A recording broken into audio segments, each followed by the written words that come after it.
Hello मेरे सभी प्यारे छात्रों, कैसे आप सभी लोग? बढ़िया, मस्त, बिंदास। मैं अभिजीत सर अपने YouTube channel Abhijeet study studio पर आप सभी का स्वागत करते हैं।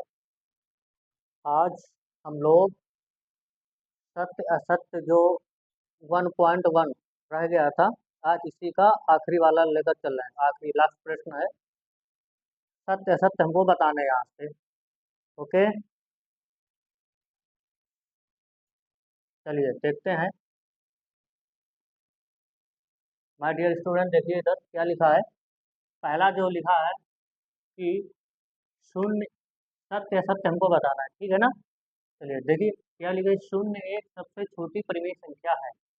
तो जो शून्य एक सबसे छोटी परिमेय संख्या है, तो पहली बात तो ये है कि शून्य एक परिमेय संख्या जो है होती है, परंतु जो शून्य हमारी अगर परिमेय संख्या की हम अगर बात करें तो हमें पता है मेरे प्यारे दोस्त, परिमेय जो संख्या हमने आपको बताई थी, परिमेय संख्या, तो परिमेय संख्या हमेशा क्या लिखा जाता है, x बटा में y लिखा जाता है।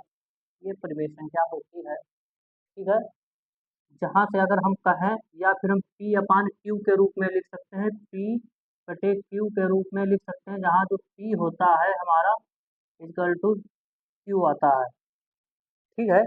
यहाँ से हम कह सकते हैं, तो हमें ये तो पता है जो परिमेय संख्या है, जब यहाँ कह रहा है केवल शून्य, तो ये शून्य जो है परिमेय संख्या नहीं है। हाँ, शून्य के बटे में अगर कोई संख्या, जैसे अगर यहाँ पर लिख दिया जाए कि 0/5, या फिर हमारा 0/3, या 0/7, इस प्रकार से जो हमारी संख्या आ जाएंगे, 0/2, इस प्रकार से हमारी जो संख्या लिखी जाती है, ये परिमेय संख्या कहलाती है।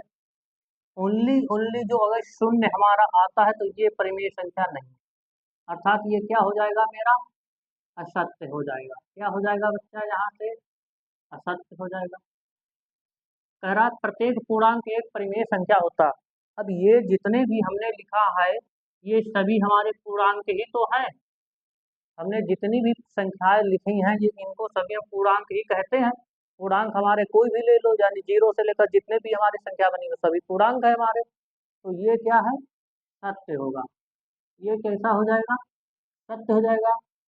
कह रहा परिमेय संख्या 9/-4 संख्या रेखा पर शून्य से बाईं ओर पड़ती है। तो हमेशा एक बात मेरे प्यारे छात्र देखिए इधर, माय डियर स्टूडेंट देखिए इधर क्या है, यहाँ से कह क्या रहा है। तीसरा जो है यहाँ से लिखा है, जो परिमेय संख्या होती है 9/-4 संख्या रेखा पर शून्य से बाईं ओर पड़ती है। तो जो संख्या रेखा होती है, हमने संख्या रेखा जो इसका जो पहला हमने प्रश्न पढ़वाया था, हल कराया था, वहां पर हमने संख्या रेखा का हमने मान जिक्र हमने किया था, ठीक है। हम लोगों ने वहां पे संख्या रेखा के बारे में पढ़ा था। ये संख्या रेखा होता है, यहाँ ये शून्य है। अब देखिए इधर होता है हमारा बायां, क्या होता है, ये वाला बायां होता है, और ये वाला साइड हमारा दायां कहलाता है, ठीक है। ये वाला साइड मेरा दायां कहलाता है। बायां की ओर हम चलते हैं माइनस में, और दाएं की ओर हम चलते हैं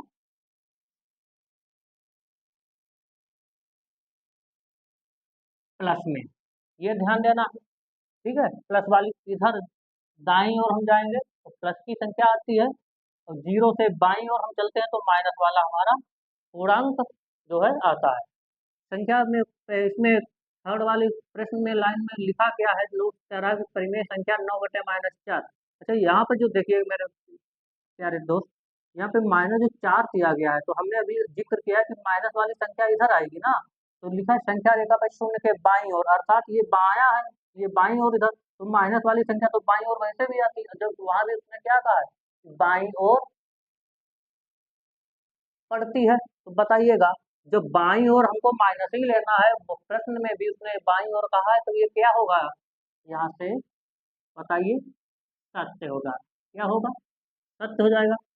फिर चौथे पॉइंट में उसने कहा है कि परिमेय संख्या, ये देखिए यहाँ पे माइनस नहीं है, ठीक है। क्या कह रहा है कि 12/17 संख्या रेखा पर शून्य से बाईं ओर पड़ता है। अच्छा, शून्य से बाईं ओर तो माइनस में चलते हैं ना, जबकि ये संख्या तो हमारी प्लस में दी गई है, ये संख्या तो मेरी प्लस में दी गई है, तो ये बाईं ओर कहाँ से आ जाएगी, वो तो दाईं ओर होना चाहिए था।